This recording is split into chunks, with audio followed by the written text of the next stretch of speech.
The applause had barely faded when Commander Dreven Sol, supreme attachable of the Varenthi combined fleets, raised his glass and said the words that would haunt him for the rest of his career. "To the primitive species of Sol 3, he announced, his mandibles clicking in the formal cadence reserved for victories, who built their entire defense doctrine around chemical propellant and ferrous alloy plating. Laughter rolled through the grand ceremonial hall of Varenthi Apex Station. 1,200 officers from 9 allied species, all dressed in the iridescent formal wraps of the coalition's supreme tier, all raising their drinks. The hall itself was a monument to conquest, vaulted ceilings of polished chromite, walls lined with trophies from subjugated worlds, and at the center of the raised dais, a holographic display cycling through intercepted human transmissions, ship schematics, fleet rosters, communications logs, all of it captured during a border skirmish 3 cycles earlier, all of it confirming what Dreven had told the Coalition Council for months. Earth's fleet was laughable. Dreven felt the warmth of validation settle through his thorax. His species, the Varenthi, were tall and angular, their exoskeletons a deep burnished copper that darkened to near black at the joints. They communicated nuance through the positioning of their 4 mandibles, 4 articulated plates framing the mouth, each capable of independent motion, and right now all 4 of his were spread wide in the expression his species reserved for unchallenged superiority. He had earned this ceremony. He had argued for the human theater to be deprioritized, presented the analysis, slow ships, physical projectiles, metallic armor, and the council had listened. Resources redirected. 3 cycles later, the humans had not expanded a single parsec beyond their original boundary.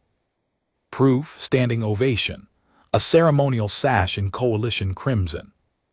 They weld their hull breaches, he continued, and the laughter returned, with heat, manually.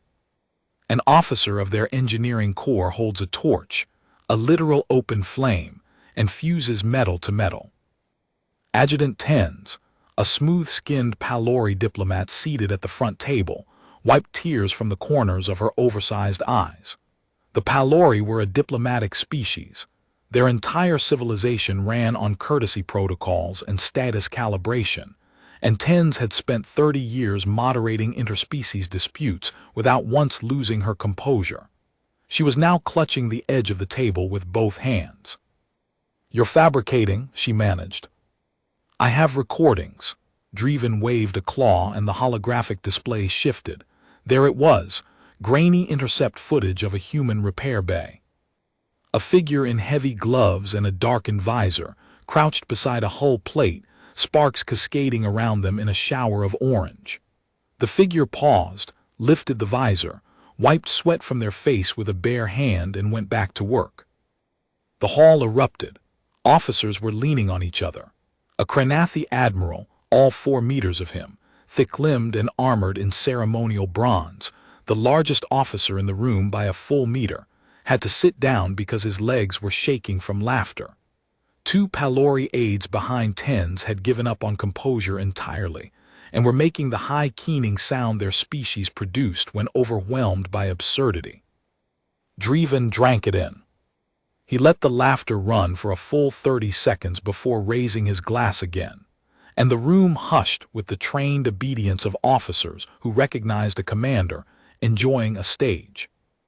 "It gets better," he said. He switched to the next slide, a schematic of what human intelligence designated as their flagship. The audience went quiet just long enough to read the specifications, then the noise doubled.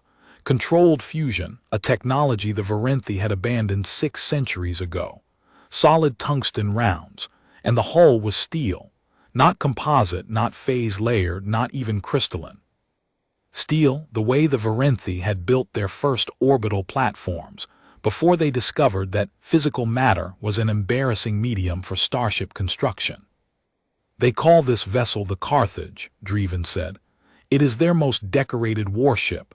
It has 17 battle honors." He paused for effect.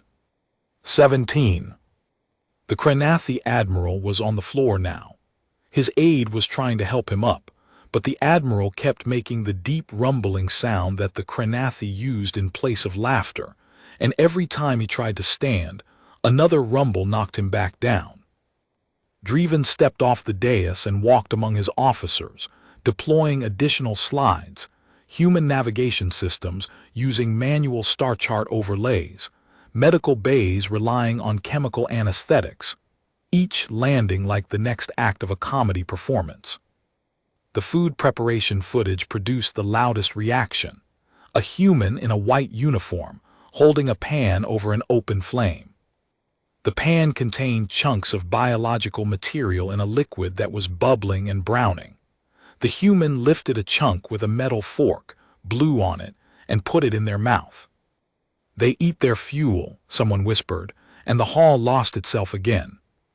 A Kesari intelligence officer, short, broad, with mottled gray skin and an unsettling number of teeth, leaned forward in his seat. "Commander, I need to understand. Are they ingesting combustion-grade organic material?" "They are. And they do this voluntarily." With apparent enthusiasm. The recordings show them adding secondary combustion agents. They call them spices, to increase the intensity of the chemical reaction occurring in their digestive systems. The Kesari officer sat back. His teeth were showing in what his species used as an expression of stunned delight. He turned to the officer beside him and said, quietly but audibly, "They seasoned their fuel," and the surrounding tables buckled with fresh laughter. Driven had saved the best for last. He returned to the dais and brought up a final slide, a human damage control training manual, translated into Coalition standard. The manual was 200 pages long, and the Coalition's intelligence analysts had annotated it with incredulous margin notes. The section on fire suppression alone ran 40 pages dedicated to a phenomenon that Coalition vessels had engineered out of existence 3 centuries ago. Human ships could catch fire. Their atmosphere was oxygen-rich enough to sustain open combustion inside the hull. They stored flammable materials throughout the ship, and when fire broke out, their procedure was to send crew members physically into the burning compartment with handheld extinguishers and close the section hatches manually, using their hands. "They fight fire," Driven said, "the way they fix hulls personally." The Krenathi admiral's aide had given up trying to get him off the floor. She was now sitting beside him, making the same rumbling sound. 3 other Krenathi officers had joined them. The entire Krenathi delegation was on the floor of the grand ceremonial hall, rumbling in unison, and the vibration was rattling the commemorative trophies on the wall brackets. A Varenthi naval architect in the second row raised a hand. "Commander, I apologize, but I need to understand something. Their hull is steel. Their armor is steel. Their weapons fire solid metal. Their repair technique uses an open flame. They store combustible materials inside a pressurized atmosphere, and they have achieved interstellar travel." "They have. How?" "That," Driven said, "is the single most entertaining question in modern intelligence analysis. The answer, as near as we can determine, is that they simply did it anyway. They encountered every engineering limitation we would consider disqualifying, and instead of solving the limitation, they built procedures for working around it. They didn't eliminate fire, they wrote a 200-page manual on fighting it by hand. They didn't replace steel, they learned to weld it faster. They are, from a systems design perspective, a civilization that has achieved spaceflight through sheer procedural stubbornness." The architect sat back, shaking his head. The officer beside him was already composing a memorandum to the Varenthi Naval Engineering College, recommending the Human Damage Control Manual as supplementary reading in the Historical Curiosities module. Driven stopped beside the observation window, a sweeping transparent panel that showed the Varenthi home system's golden nebula, 3 sentry platforms drifting in formation, and the quiet void beyond. He rested one clawed hand against the glass. In approximately 14 rotations, he said, his voice carrying the easy confidence of a commander who has already won, we will formally annex the Sol boundary corridor. The humans will be offered standard terms: disarmament, technological surrender, and integration into the coalition labor pool. Based on their capabilities, I expect compliance within a single diplomatic cycle. He turned back to the hall, mandibles set in what the Varenthi called the closing spread, the expression of a matter already settled. Questions? There were none. There was only more applause. The Varenthi Cultural Ministry had commissioned a commemorative plaque for the occasion. It was installed on the wall of the Grand Ceremonial Hall that evening, rendered in polished chromite with inlaid script, the Sol assessment, Commander Draven Sol, in recognition of outstanding threat evaluation. Dreven stood before it for a photograph with the council chair. His mandibles were in full display. Maximum confidence, maximum authority, maximum certainty. The celebration continued into the night cycle. Dreven held court at the officers' lounge adjacent to the ceremonial hall, where the drinks shifted from formal toasts to informal indulgence, and the conversation turned from strategy to comedy and back again. The Kesari intelligence officer pulled Dreven aside near the viewport. "Commander, your assessment was brilliant. But I have to ask, how did they survive this long? Chemical propellant, manual repair, metallic armor. How does a species with those limitations build interstellar vessels at all?" "Stubbornness, most likely," Dreven said. "Their psychology profiles suggest an unusual tolerance for inefficiency. They continue doing things that work rather than upgrading to things that work better. It's an evolutionary artifact. They evolved on a high-gravity world where energy conservation favored established behavior over innovation. So they're constitutionally incapable of progressing past a certain point." That appears to be the case. Dreven believed it completely. It fit the data. It explained the data. It was, in retrospect, the most expensive sentence he had ever spoken. At one point, a Palori cultural attaché suggested commissioning a documentary on human technological practices, a comedic educational piece for the Coalition's public information network. "We could call it Fire and Metal, How Sol 3 Builds a Starship," she offered, and the table nearly overturned from the reaction. Dreven approved the project on the spot, pending council review. He retired to his quarters at the 7th hour. He slept well. His mandibles were in rest position, relaxed, slightly parted, the expression of a Varenthi who had no unresolved concerns. His last thought before sleep was that the commemorative plaque would look very good in his family's memorial hall when he eventually retired. The morning brought a pleasant addendum. The Coalition's Central Intelligence Directorate had forwarded a summary of human diplomatic communications captured over the past rotation, routine border patrol chatter, supply requisitions, a maintenance schedule for the Carthage that included a line item for torch head replacement, standard issue, QTY 12 replacement torch heads. For their flagship, Dreven forwarded it to Adjutant Tens with a one-word annotation: "Enjoy." She responded with a series of Palori laughter glyphs. He spent the morning refining the annexation brief. The operational plan was clean.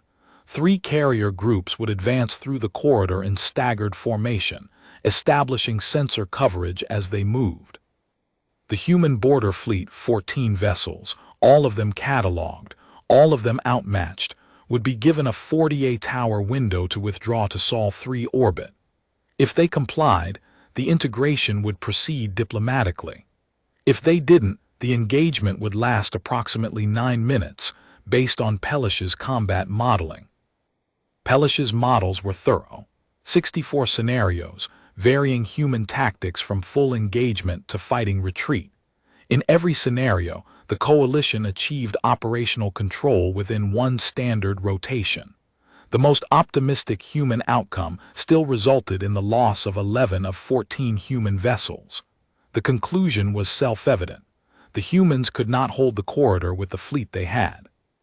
He signed the operational brief, appended his assessment summary, and submitted it to the council for final authorization. The authorization was expected within 3 rotations. The carrier groups were already on standby. That afternoon, Dreven attended a secondary briefing with the logistics corps. The topic was integration infrastructure for the Sol 3 labor pool. The logistics chief, a methodical Varenthi named Colin, had prepared a comprehensive plan for converting human industrial facilities to coalition standards.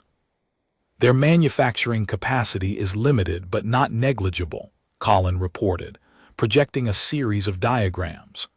They produce approximately 47,000 metric tons of refined steel per standard cycle from orbital foundries alone. The output is crude by our standards, but the volume is useful for bulk construction projects. We can repurpose their foundries for base material production within 2 rotations of annexation. What about their shipyards? Dreven asked. Functional but antiquated. They use physical assembly methods throughout: welding, bolting, riveting. No phase bonding, no molecular adhesion, no automated construction arrays. Their largest shipyard can produce 1 frigate-class vessel per cycle, compared to our production rate of 7. The gap is primarily attributable to their reliance on manual labor at every stage of the process. Manual labor, Dreven repeated. The phrase had a comfortable ring to it now. It was the refrain of the entire human assessment, the thread that ran through every briefing and every slide and every burst of laughter. The humans did everything by hand. Their food, their repairs, their manufacturing, their firefighting. It was consistent. It was complete. It was, Dreven was quietly proud to note, exactly the picture his assessment had painted. The integration timeline assumes cooperative compliance, Colin continued. If the humans resist, which our psychological profiles suggest is unlikely, given their preference for established procedure over confrontation, the timeline extends by approximately 3 rotations. Dreven waved a claw dismissively. They won't resist. Their psychology favors accommodation. They'll negotiate terms, request concessions on cultural preservation, and ultimately comply. The species is fundamentally conservative. Colin nodded, made a note, and moved to the next slide. Labor allocation projections for the first post-annexation cycle. Dreven listened with the detached satisfaction of a commander reviewing plans for a house he had already purchased. He returned to his suite and spent the remaining hours of the afternoon composing a personal message to his family. He described the ceremony, the commendation, the plaque, the standing ovation. He described the human fleet as he understood it: small, primitive, contained, and soon to be absorbed into the coalition's labor infrastructure. He told his daughter that the plaque would be coming home within the year, that it would hang in the family's memorial hall alongside the commendations of his father and grandfather. He sent the message at the 6th hour. It traveled through the coalition's encrypted channels, the same channels that, he did not yet know, a quiet species on the other side of the corridor had been reading for 11 years. That was the first evening. The second evening began with a minor irregularity in the long-range sensor array. Dreven was in his command suite, reviewing the annexation timeline, when Signals Officer Catherine appeared at his door. Catherine was young, newly posted, and his mandibles were doing something Dreven hadn't seen before. A tight, fluttering pattern that wasn't in any standard Varenthi expression set. "Commander, the outer perimeter is registering an anomaly." Dreven didn't look up. "Define anomaly."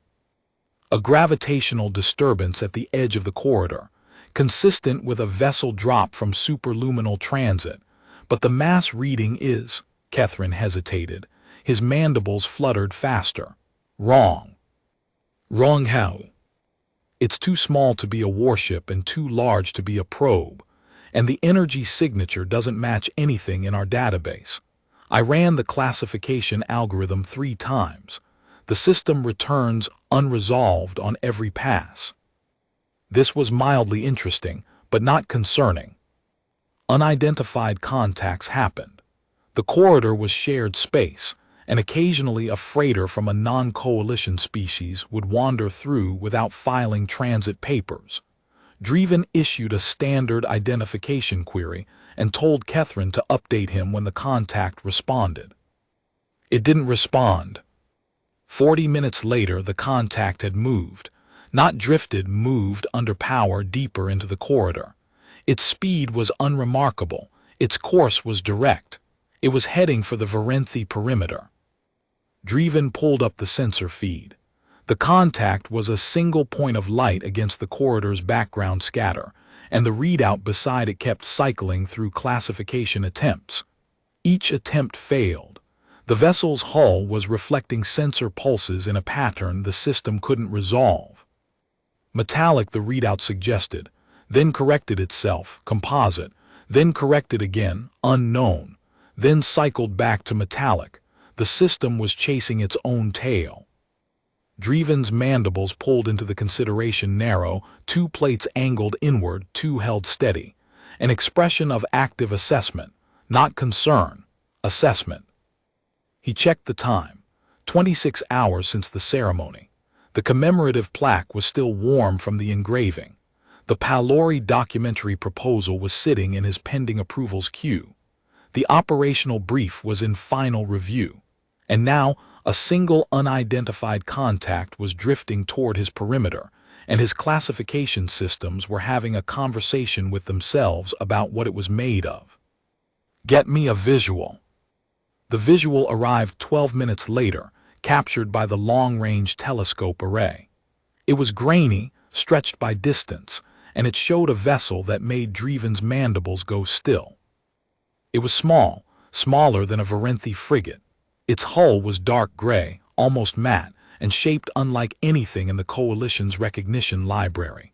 No sweeping curves, no elegant lines, no ceremonial plating. It looked like it had been built by someone who cared about nothing except whether it worked. Every surface was functional. Every angle served a purpose he couldn't immediately identify.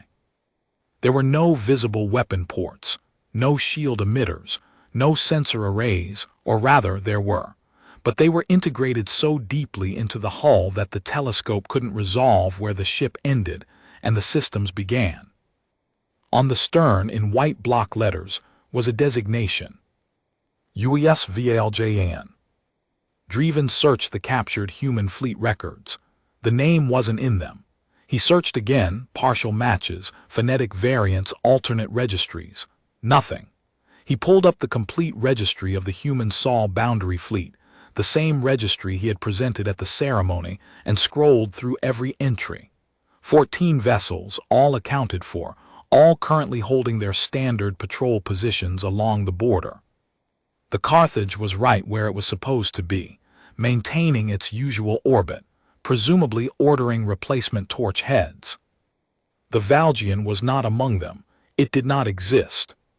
"Hail them," he said. The hail went out. The vessel did not respond. It maintained course and speed, heading for the perimeter with the unhurried pace of something that did not consider the perimeter an obstacle.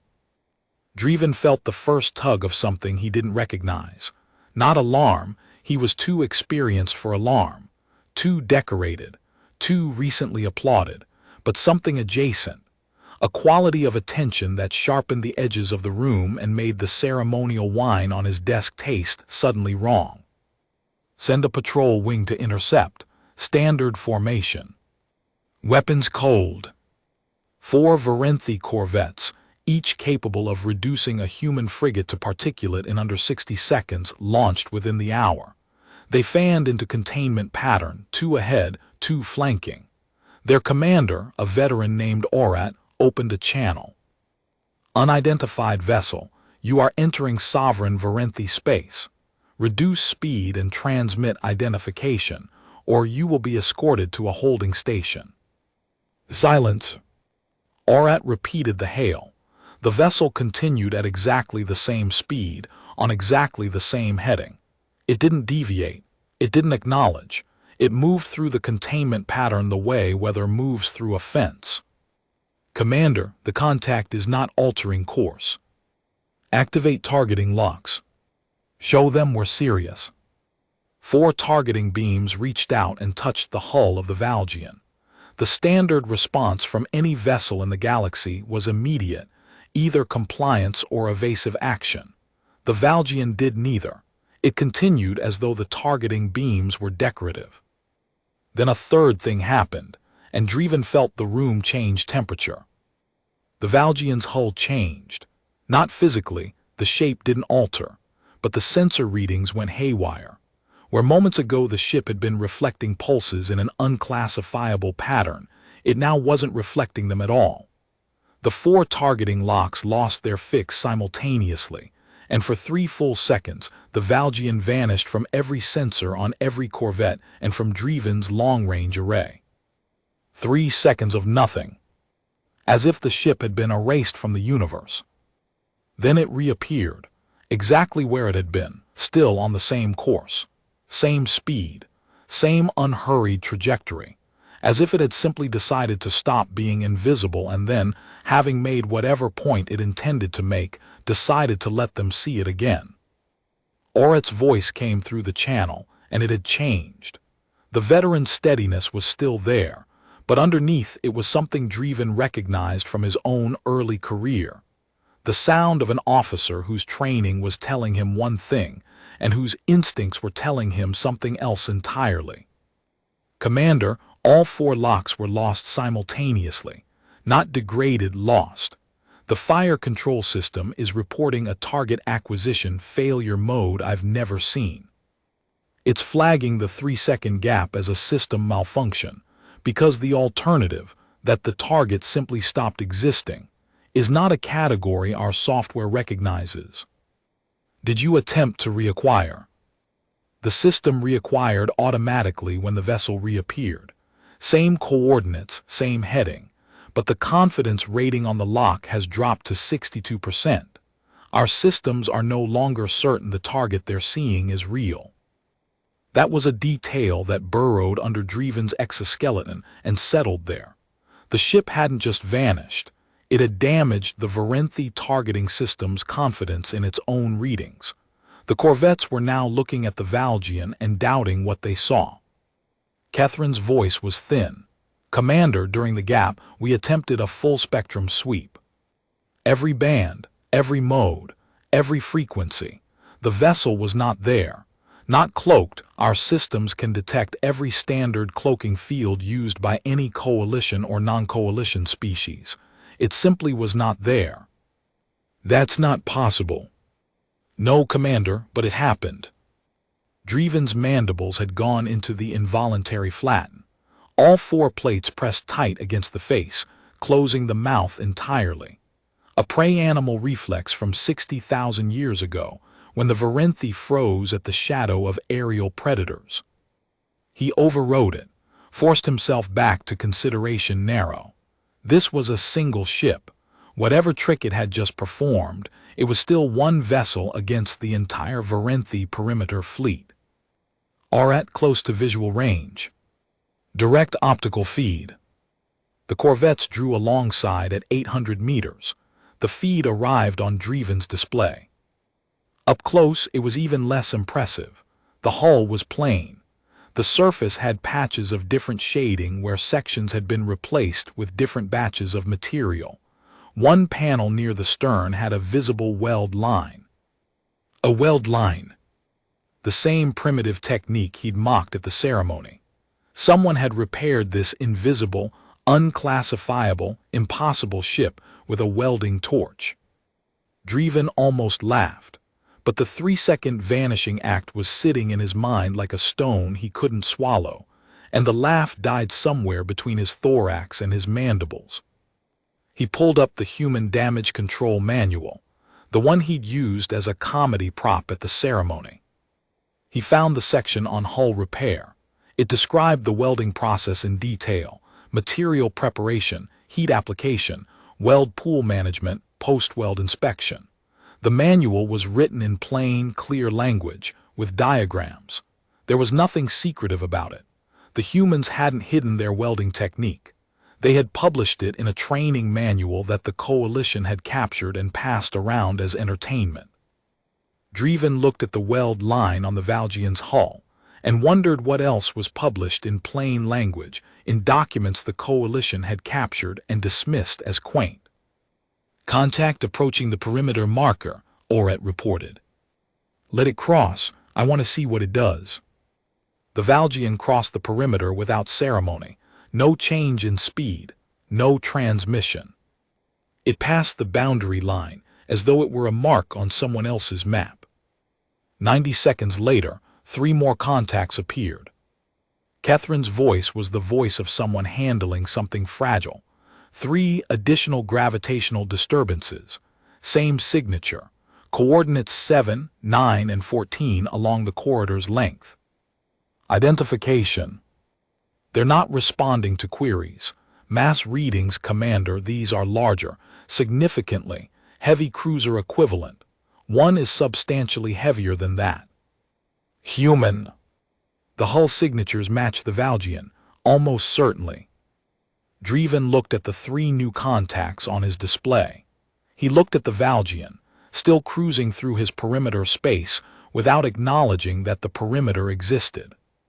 He looked at the 14 icons of the human border fleet, all holding their standard positions, exactly where the captured registry said they should be. 2 fleets.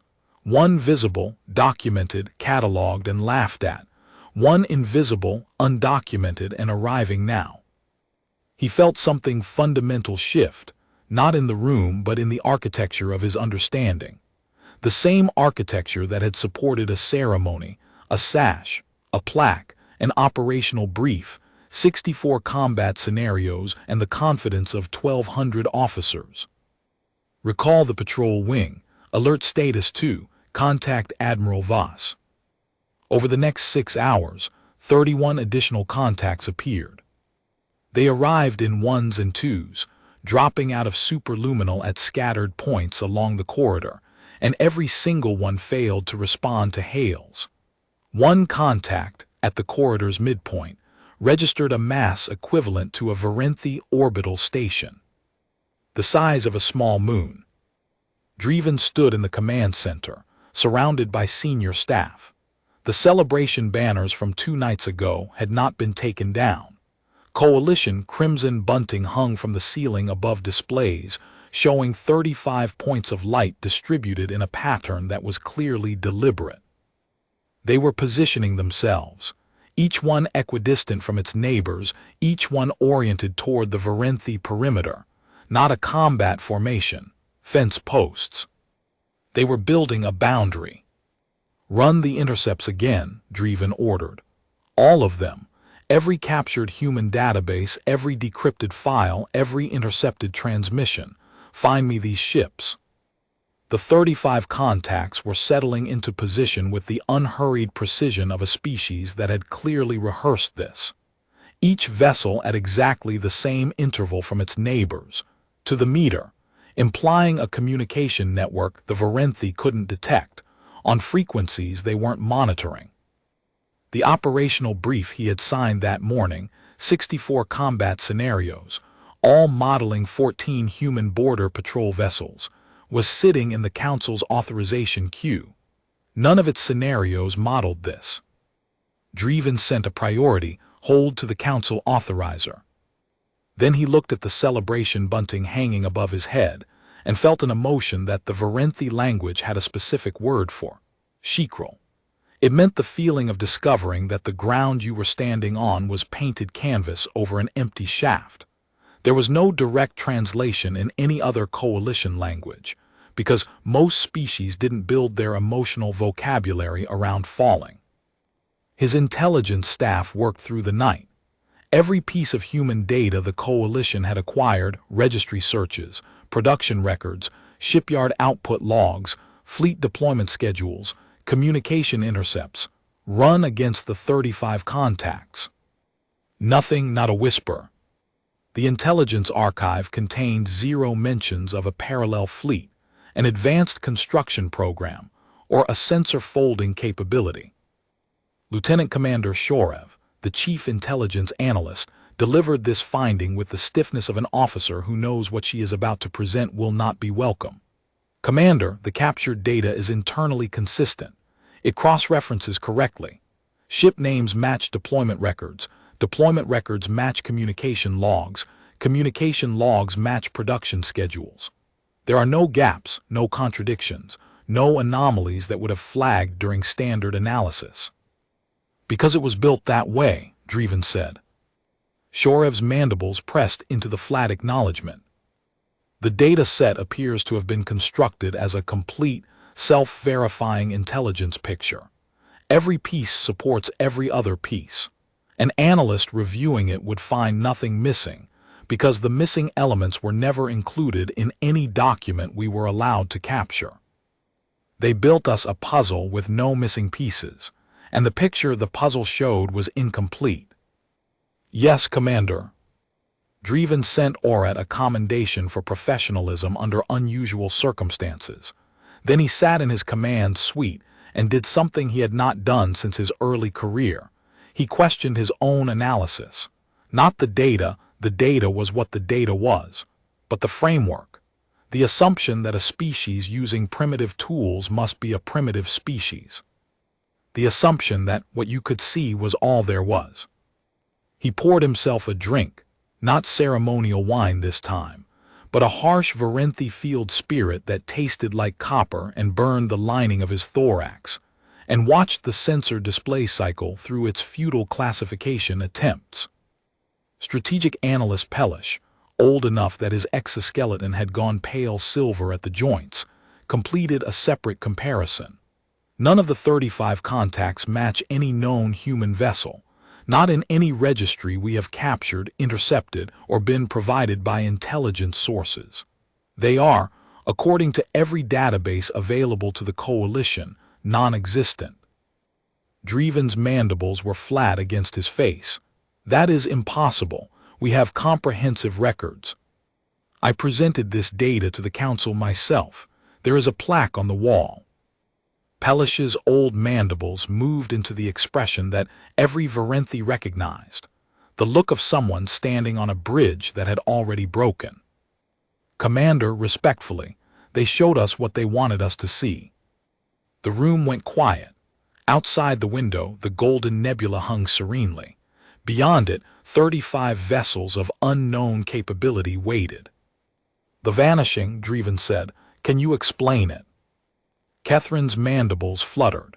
The closest analogy would be a localized fold in sensor band propagation, manipulating the medium that carries sensor pulses rather than deflecting them. That technology is theoretical. We abandoned research 2 centuries ago because our physicists concluded the energy requirements made it impractical. And the humans built it. Using fusion reactors we dismissed as primitive. Yes, Commander. The next morning, the largest contact transmitted a notification. Not a hail, not a demand, a notification. This is Rear Admiral Chen Wei of the United Earth ship Edmond Dantes. We are aware of your planned annexation of the Sol boundary corridor, scheduled for 12 rotations from now. We thought you should know that the Sol boundary corridor is currently occupied. The vessel designations, positions, and weapons capabilities of the occupying fleet have been appended to this message for your records. They were not included in the material you captured during the Periphery incident, as that material was curated specifically for your review. We apologize for the inconvenience and look forward to discussing revised boundary arrangements at your earliest convenience. Regards. Curated specifically for your review. Dreven read the phrase 3 times. Each time it meant exactly the same thing, and each time it was worse. Appended was a fleet manifest. He read it alone because he did not want anyone to see what his mandibles were doing. 147 vessels, 35 in the corridor, 112 available within 4 rotations. Each entry included a vessel name, and the names Dreven noticed had a pattern. They weren't the functional alphanumeric designations the border fleet used. They were words, names from human history or literature, The translator provided footnotes for some of them, and the footnotes painted a picture of a species that named its hidden warships after characters who had been wronged and then returned. The Valgian was one of them. The Edmond Dantes was another. There was a vessel called the Ozymandias, and one called the Patience, and one called the Reckoning that the translator flagged as carrying a specific connotation of delayed consequences. Each entry also included classification codes the translator rendered as interdiction frigate, deep denial cruiser, and persistent theater suppressor. Every single vessel was invisible to standard Varenthi sensors. Not one appeared in the intelligence archive. The weapons were not exotic. That was the part that sat heaviest. The humans still used kinetic projectiles, still used fusion drives, still used physical armor. But the delivery systems were things Driven had never conceived of. Magnetic accelerators that could fire tungsten at a significant fraction of light speed, turning a primitive projectile into a relativistic kill vehicle.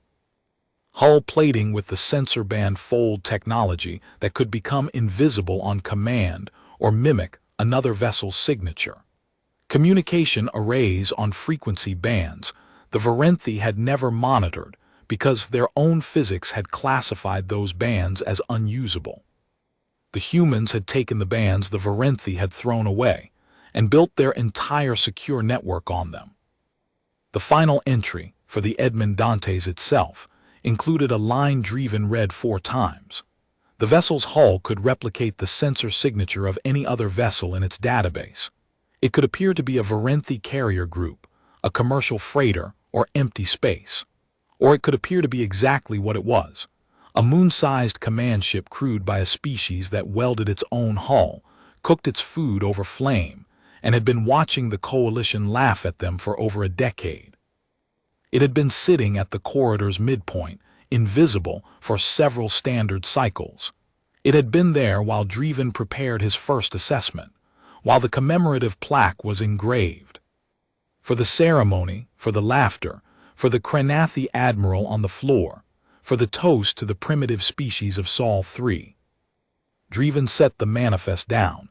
He looked at the ceremonial sash draped over the chair, coalition crimson. He called Pelish, then Sharev, then Kethren. He wanted all 3 in the room. They stood in a line across from his desk.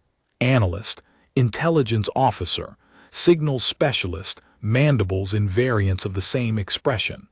Professionals who had done their jobs correctly and still gotten the answer wrong. Pelish, the visible fleet, describe it. Standard human construction.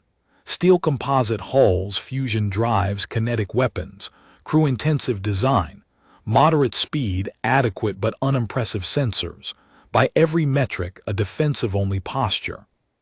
No capacity for sustained offensive operations. And that assessment was correct. For those vessels, yes. Sharev, the intelligence picture. Sharev straightened. 400,000 individual documents, internally cross-verified over 7 months. Ship names matched deployment records matched production logs matched crew manifests. Every thread confirmed every other thread. And none of it mentioned a second fleet. No budget lines for unallocated construction, no personnel records for unaccounted crews, no shipyard capacity exceeding border fleet output. The picture was complete. Kethren, how long could those ships have been operating undetected? If they've been using the sensor band fold consistently, they could have been in or near the corridor for as long as the technology has existed. Our standard sweeps would not have detected them. Our enhanced sweeps would not have detected them. The only way to know they were there would have been to look on specific frequency bands we did not know existed. They could have been watching us for years. Potentially, there is no way to determine when they began. 3 competent officers, 3 pieces of the same answer. The coalition had been looking at a stage set and applauding the scenery. The fleet they showed us, the slow ships, the steel hulls. Was any of it real? Pelish took a moment. All of it was real, Commander. Those ships exist. Those weapons exist. The humans genuinely use chemical propellant and steel plating and welding torches. None of what you presented was fabricated. But it wasn't everything. It was the part they chose to leave where we could find it. The border fleet is their public-facing capability. Standard patrol vessels, honestly built, honestly armed, honestly primitive. Behind them is the fleet that was never meant to be found. How long have they had it? Based on hull patch metallurgical analysis of the Valgian, at minimum 8 to 10 standard cycles. Some of the larger vessels may be older. 8 to 10 cycles. Dreven had been presenting his assessment for 3. They had the deep fleet before I started my analysis. Yes, Commander. When you presented your first briefing to the Council, the fleet you are now looking at was already built, already deployed, and already watching. They let us laugh. They let us laugh, Commander. And while we laughed, they sat behind their border fleet and watched. And they kept building. The welding torch that amused your audience. Every vessel in that manifest has hull plating designed to be field repaired with exactly that technique. One engineer, hand tools, combat conditions. The primitive fusion drives. Their deep denial cruisers run on the same reactor design, scaled until the output exceeds our phase-woven drives by a factor we are still calculating. They didn't abandon their tools. They perfected them. The phrase in Chen Wei's message, Dreven said, curated specifically for your review. Yes, Commander. They weren't describing a deception. They were describing a gift. They gave us an intelligence picture the way a host gives a guest a tour of the house, showing them the rooms they wanted us to see, and never mentioning the locked room underneath. Pelish's old mandibles moved slowly. The failure was not in the analysis. It was in the assumption that the information available was the information that existed. Dreven looked at the manifest. 147 vessels, named after the wronged and the returned. How many combat scenarios did you model for the operational brief? 64. And in how many did the humans survive? Against the border fleet, in the most optimistic human scenario, 3 of 14 vessels escape. Against the deep fleet, the modeling cannot be completed. I have no parameters for vessels I could not detect until this morning. So if the Council had authorized the brief, if the carrier groups had advanced. Pelish was quiet for a moment. Then, they would have entered a corridor occupied by 35 invisible vessels with capabilities we cannot model, supported by 112 more within 4 rotations. The engagement would not have lasted 9 minutes, Commander.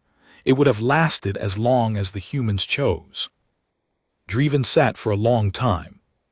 The Coalition Council convened an emergency session that afternoon. He walked into the same hall where 1,200 officers had raised their glasses. The commemorative plaque was on the wall. The celebration bunting hung from the ceiling. The holographic display still showed the galley footage, the human holding the pan over the flame. Nobody had thought to clear it. He delivered a revised assessment that contradicted every word of the assessment that had earned him a commendation. Adjutant 10 sat very still with her hands flat on the table. The Kranathi admiral sat rigidly upright and did not speak. The Kesari intelligence officer, the one who had asked about human psychology at the after-party, who had submitted his own report based on Dreven's theory about evolutionary artifacts and constitutional incapability, was 3 rows back. His mottled gray skin had gone pale. He caught Dreven's eye, and his expression didn't need translation. I repeated your theory to my own command staff. There is a copy in our permanent archive. Dreven looked away. Every confident derivative product of the ceremony, the Kesari's report, the Palori's documentary proposal, the resource reallocation briefings, was now contaminated. The laughter had echoed through the coalition's networks, and every echo was wrong.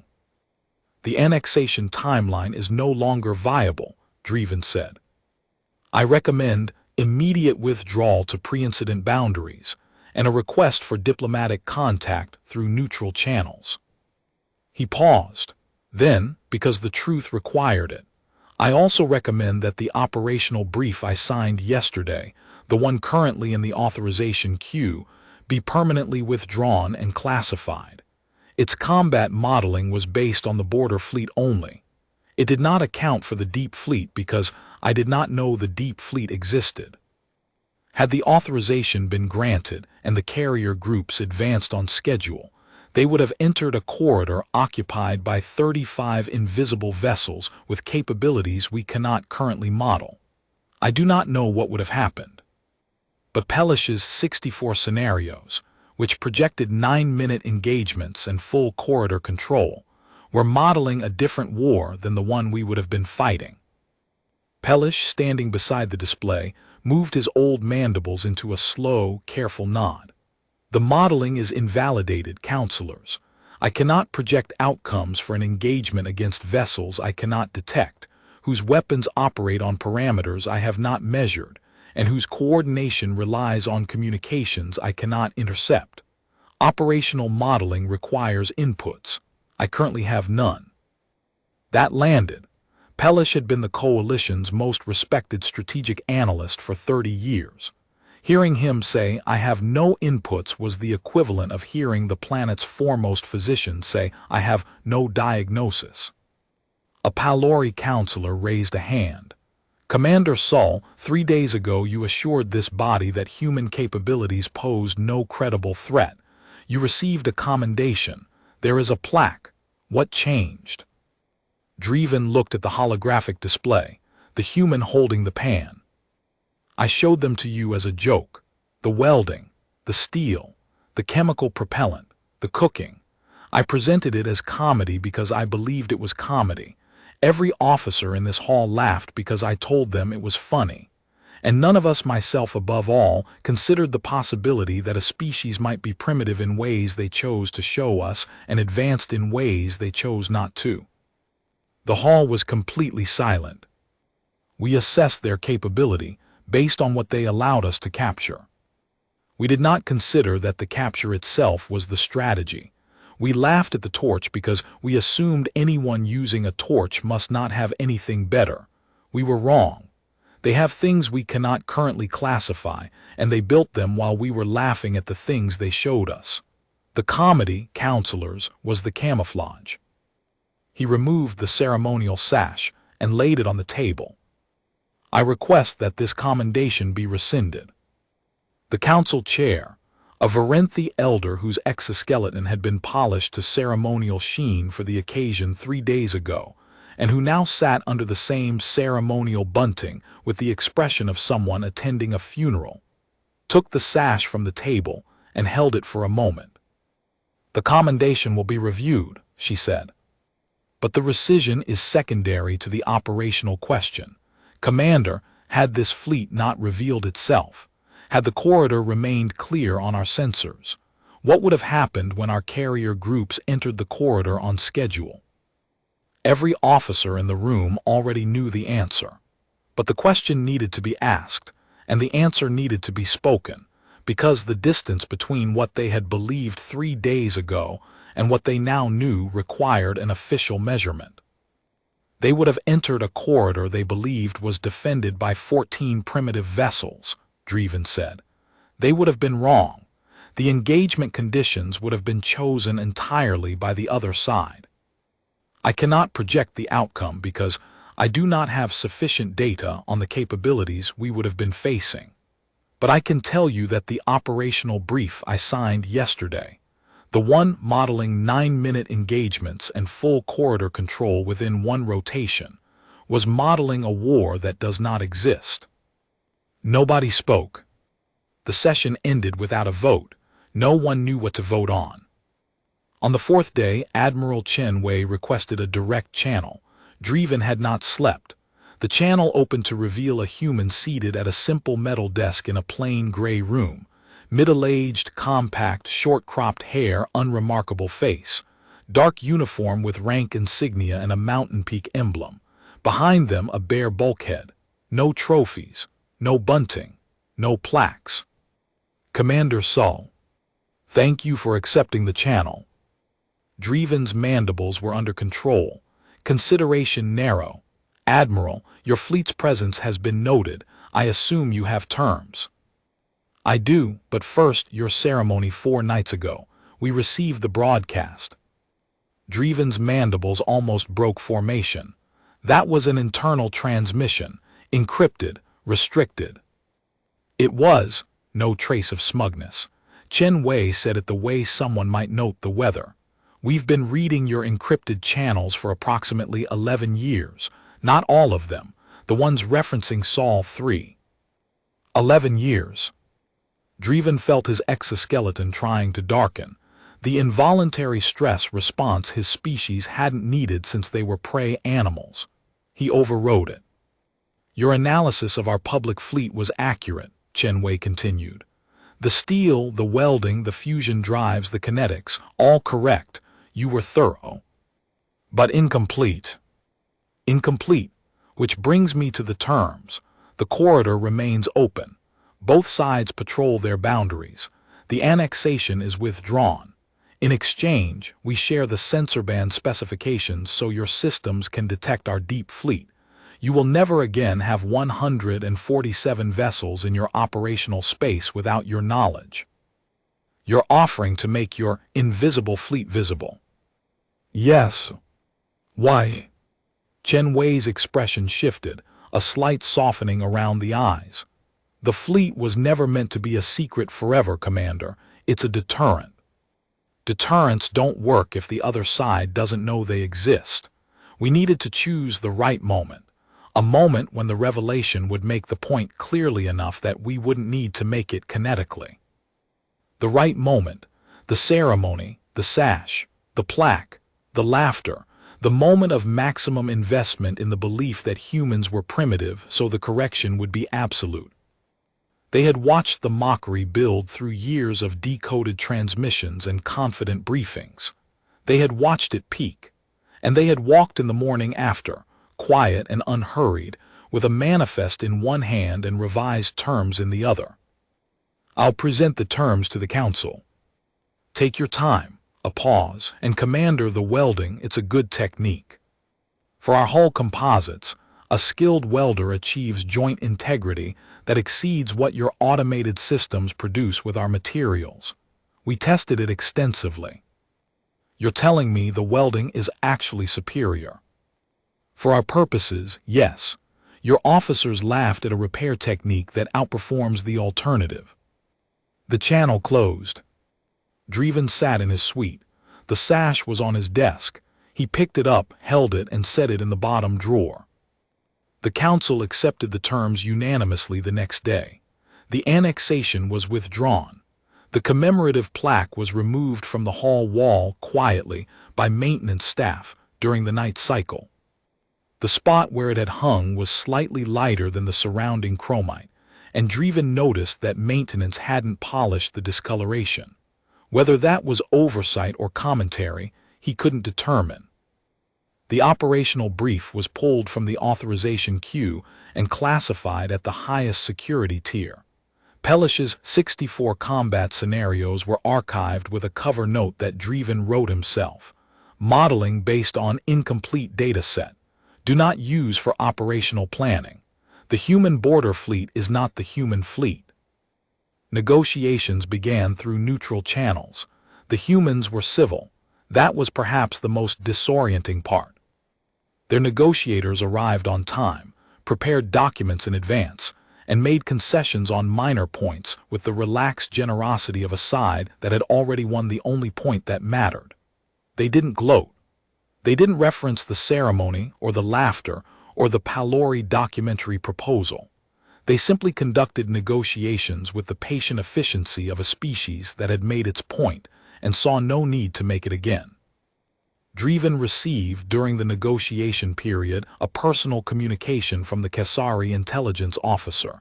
It was short. It said, I have submitted a retraction of my report on human evolutionary limitations. My command staff has been informed. I thought you should know. There was no accusation in it, no anger.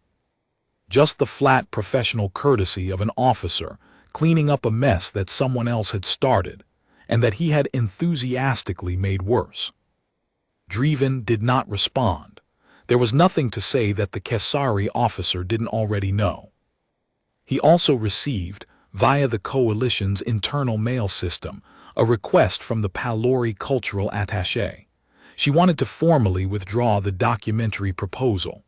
Fire and Metal, How Sol 3 Builds a Starship, would not be entering production.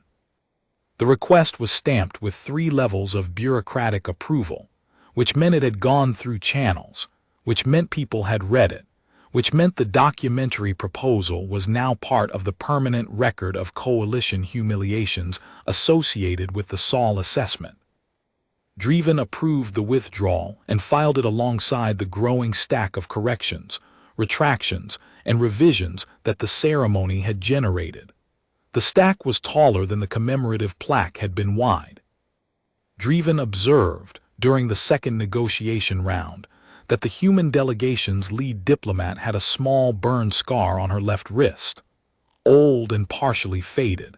He asked about it during a break, and she looked at it with mild surprise, as though she had forgotten it was there. "Welding class," she said. "Basic engineering certification. Everyone in the diplomatic corps completes it. Your diplomats learn to weld." "Everyone learns to weld, Commander. All branches basic training. The theory is that understanding how the ship is built and repaired gives you perspective that improves decision-making in other domains." She paused. "Admiral Chen Wei holds a master welding certification, actually. He is quite good at it." The commander of the Invisible Fleet was a certified master welder. Driven filed that information in the growing archive of things he had fundamentally misjudged. The sensor band specifications arrived on the 6th day. Catherine ran them through security validation, checking for embedded surveillance code, data extraction routines, anything that might compromise Varenthi systems. The specifications were clean, straightforward. A set of frequency parameters and signal processing algorithms the Varenthi could have developed themselves if they had ever thought to look. "The algorithms are simple," Catherine said, in the voice of a signals officer experiencing a professional emotion he had never felt before. "Computationally lightweight. They could run on hardware 3 generations old. They didn't build a more powerful sensor. They built a different lens for the sensor we already have." He installed them. The 35 contacts bloomed into full resolution on every display. The command center went quiet. Officers stopped talking. Even Pellish stood still. The vessels were plain and functional. No external turrets, no protruding arrays, no ceremonial plating, just hull working. Every surface was a system, sensor arrays, weapons housings, countermeasure emitters, all integrated so seamlessly that the hull itself was the technology. And in a dozen places on every vessel, the faint seams of welds, where sections had been replaced, repaired, or modified by hand. Catherine turned from his console. His mandibles had stopped fluttering. Rest position, the expression of someone who had absorbed a shock and come out the other side. "Commander, the joint integrity data the humans included with the specifications, voluntarily, not part of the boundary terms. A human field weld on their hull composite exceeds our automated phase bonding by 14%. Faster, less equipment, stronger result. Performable in conditions our protocols classify as repair impossible until return to station." Driven's mandibles moved into a position he didn't have a name for. Something new. "So when I stood on that stage and called their methods primitive, you mocked the single most field-effective repair technique in the corridor." In the weeks that followed, the corridor settled into something resembling normalcy, though the definition had changed. The coalition's intelligence apparatus underwent a quiet restructuring. Sharev was reassigned to lead a new division focused on detecting constructed intelligence pictures, datasets that were internally consistent but deliberately incomplete. The first training case was the periphery archive. Every new analyst was required to find the gaps that had been missed. The too clean consistency, the absence of resource complaints that should have been present for a species at its technological limit, the missing bureaucratic noise that any real government produces. The gaps, once you knew to look for them, were obvious. Real archives have contradictions. Real supply chains have unexplained variances. Real crew manifests have personnel who appear in one record and disappear from the next. The human archive had none of these imperfections, because it had been assembled to answer every question a Varenthi analyst might ask, and only those questions. The real fleet had been in the corridor the whole time, unlabeled and very much not under glass. 4 weeks later, the first joint technical exchange occurred at a neutral station. Dreven attended because the council had informed him that his revised assessment demonstrated the analytical capability they needed at the table. He wasn't being punished. He was being repositioned. The council was handling his embarrassment by giving him a job that required the thing the embarrassment had taught him, the ability to look at what was shown and ask what wasn't. He arrived to find the human delegation already set up. Admiral Chen Wei, a diplomat, and 3 engineers. A conference room with a metal table, metal chairs, no decoration. They had brought coffee, a dark, aromatic liquid, and the smell filled the corridor. Commander Saul, Chen Wei stood, same even voice. Same absence of ceremony, welcome. They sat. After 20 minutes of dry, competent technical presentation on sensor band integration protocols, one of the engineers, a tall woman with calloused hands and a faded burn scar on her forearm, paused to demonstrate equipment she'd brought. A welding torch. Dreven's mandibles twitched. He controlled them. This is the standard field repair tool for our hull composites, she said. She spoke the way she held the torch, with the practiced ease of someone who had done this 10,000 times and found it no more remarkable than breathing. The technique hasn't changed in about 300 years. The materials improved. The torch improved. But the process, applying localized heat to fuse a joining medium into a substrate, is the same one we used before we left our homeworld. She set the torch on the table. The simplest tool that achieves the required result is the correct tool. Complexity is a cost, not a feature. Dreven studied the torch. He studied the engineer's hands, the calluses, the burn scar. He studied the unremarkable face of Admiral Chen Wei, who was drinking coffee and not making any particular expression at all. Then he did something that Commander Dreven Saul, supreme attachable of the Varenthi combined fleets, had never done in 40 years of service. He asked the engineer to show him how the torch worked. She did the fuel mix, the flame adjustment, the angle of approach. How to read the color of the weld pool, blue-white meant too hot, deep orange too cool, a clear bright yellow was the sweet spot. How to control the speed for even penetration. How to tap the finished joint with a knuckle, a clear tone meant a good weld, a dull tone meant porosity. He listened. He asked questions. She answered with flat competence and did not once reference the ceremony or the fact that her trade had been the punchline of a joke told to 1,200 officers. When the demonstration ended, Dreven returned to his seat. Chen Wei was drinking coffee. The diplomat was reviewing documents. The other 2 engineers were comparing notes on alloy compositions. Nobody was making a point. Nobody was savoring a victory. Nobody was watching him for a reaction. They had shown up, done the work, and offered the knowledge. The same way they welded a hull, without ceremony, without decoration, with a result that didn't need anyone to be impressed by it in order to hold. Dreven thought about the Kesari intelligence officer and his retracted report. He thought about Adjutant Tens and the laughter glyphs she had sent him the morning after the ceremony. He thought about the Palori cultural attaché and the documentary title that had nearly overturned a table. He thought about Pelish's 64 combat scenarios and the operational brief sitting in a classified archive, with a cover note that said the human border fleet is not the human fleet. He thought about the phrase curated specifically for your review and how it would read in the history books, not as an insult, not as a taunt, but as a simple description of what had happened, delivered with the same flat competence as the engineer's explanation of weld pool colorimetry. Then he picked up his datapad and began taking notes. Outside the conference room window, the corridor stretched into the dark, and somewhere in that dark, 147 vessels held their positions in patient silence, crewed by engineers who fixed their hulls with torches, powered by reactors the Varenthi had abandoned as primitive, armed with tungsten rounds that traveled at fractions of light speed, and invisible to every sensor the galaxy had ever built until 6 days ago when they chose not to be. Quiet, unhurried, unbothered.